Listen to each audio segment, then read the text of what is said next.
Do you remember 2008? The crash wasn't just numbers on a screen, guys. It was people, real people, just like you and me, losing everything they built because they were over leveraged. They were chasing fast track wealth with zero down loans and borrowed promises.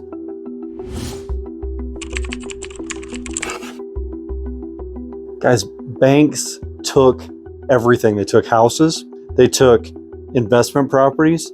Investors lost their entire fortune. And for so many, what was meant to bring freedom became a life sentence of debt. Today, I'm going to talk with you about how to own your wealth, not rent it from the banks. I want to tell you a story.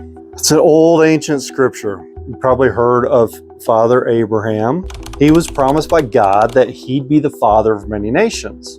But when the years passed and his wife Sarah, she was barren, she couldn't bear a child, he took matters into his own hands. He went to Sarah and he asked to marry Sarah's servant, Hagar. Wouldn't even want to be a part of that family. Can you imagine the drama, right?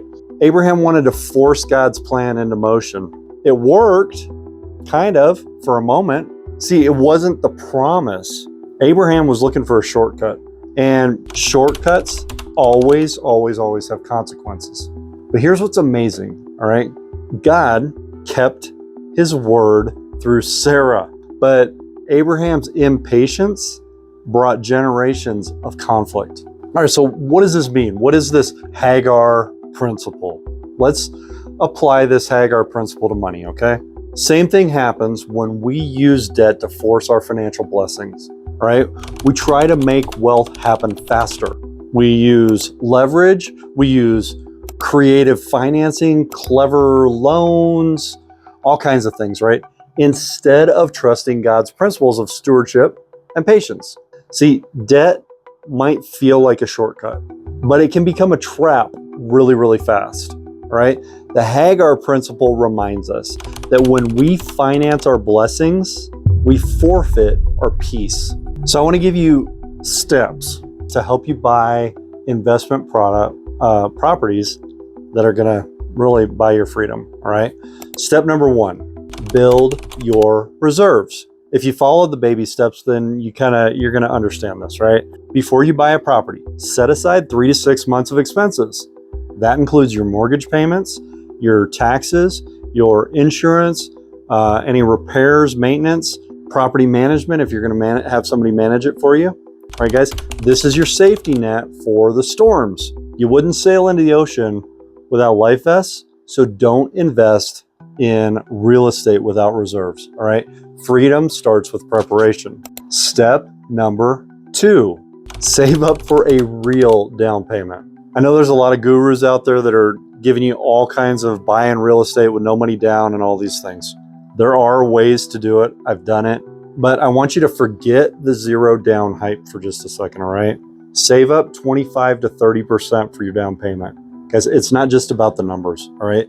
This is about a mindset. You're proving to yourself that you can delay gratification and that you can build slow and steady. Remember the tortoise and the hare?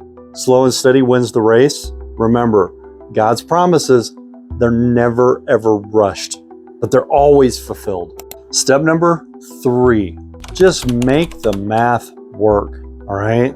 Your income from the rent needs to cover the mortgage, the taxes, the insurance, and the maintenance, and your property management. If you still have positive cash flow, fantastic. That's great, okay? You're not just buying a property, you're buying peace of mind. This is your future, all right? So if the numbers don't work, walk away. Guys, patience is gonna make you rich. Impulse, it'll make you broke. Step number 4, pay it off and stack the cash flow, all right? As your tenants and all of your diligence pay down the debt, don't fall for the trap of refinancing and chasing the next deal. I know it's a huge temptation. Sometimes it works, sometimes it doesn't. I want you to think about this, okay? Let one property just be completely paid off. Then you can take that cash flow, you can start stacking it on top and on top and on top towards the next one, right? Each door becomes a stepping stone towards your financial freedom. So it's not a chain that binds you to a lender. You're investing in your freedom. This isn't a flashy plan, all right? It's not passive income overnight. It's discipline, it's faith, it's a slow burn of compound growth. Boring, snore, right? But when the next storm hits, and I promise you it will, you're gonna be standing strong because you did the boring stuff. You'll own your wealth free and clear, while others are scrambling to refinance on their promises. The Hagar Principle reminds us this: shortcuts lead to shackles. Faithful stewardship leads to freedom. Guys, build it one door at a time and let your wealth serve you, not enslave you. I'm Joshua Christensen with Christensen Properties, powered by R1 of New Mexico. Guys, I want to help you fund your best life one door at a time.